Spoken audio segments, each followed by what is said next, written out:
Hello बच्चों। यहां लिखा है two particles are performing SHM in same phase it means that. Same phase का मतलब समझिएगा कि मान लो ये दो पार्टिकल्स है, ये इनकी मीन पोजीशंस हैं। क्लियर है? तो दोनों की मीन पोजीशन मान लो कॉन्साइड करती हैं। ये दोनों अपने पॉजिटिव एक्सट्रीम पे हैं, तो दोनों के लिए जो फेज हो गया वो π/2 हो गया, initial phase.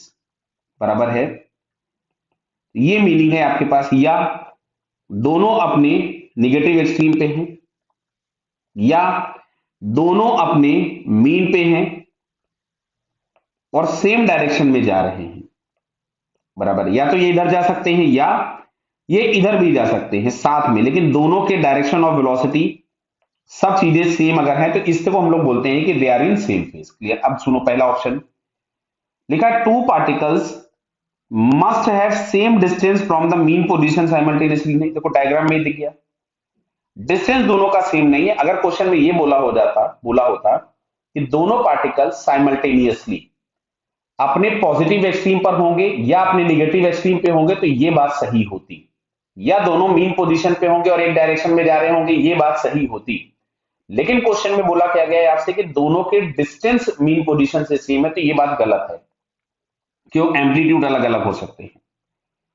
Two particles may have the same distance from the mean position simultaneously, हो सकता था अगर एम्पलीट्यूड बराबर होते तो ये आंसर हो सकता है। क्लियर? मे लिखा हुआ है, देखो मे, मस्ट में गलत हो गया था। To particles must have maximum speed simultaneously, देखो मस्ट ये वाली बात सही है। क्यों? तुमसे क्या बोला? सेम फेज में होंगे तो दोनों मीन पोजीशन को एक साथ क्रॉस करेंगे। इसकी वेलोसिटी कुछ होगी a1 ओमेगा और इसकी वेलोसिटी कुछ होगी a2 ओमेगा, लेकिन होंगे दोनों की वेलोसिटी मैक्सिमम साइमल्टेनियसली। दोनों वेलोसिटीज बराबर नहीं है, लेकिन साइमल्टेनियसली दोनों की वेलोसिटी मैक्सिमम होगी। क्या क्लियर है? लास्ट लिखा हुआ है the two particles may have maximum speed simultaneously, नहीं, दे मस्ट हैव। बराबर है, चाहे वो राइट साइड में जाते हुए दिखाई दे इधर की तरफ में, चाहे वो लेफ्ट साइड में जाते हुए दिखाई दे, लेकिन दिखेंगे दोनों एक साथ ही मीन पोजीशन पे। मैक्सिमम बोला गया है मतलब मीन पोजीशन पे, तो दोनों एक साथ मीन पोजीशन पे आएंगे, दोनों एक साथ एक डायरेक्शन में जा रहे होंगे, तो दोनों की मैक्सिमम स्पीड साइमल्टेनियसली होगी।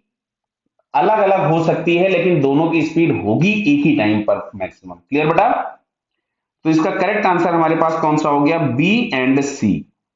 सो B and C are the correct answer. Okay, all the best.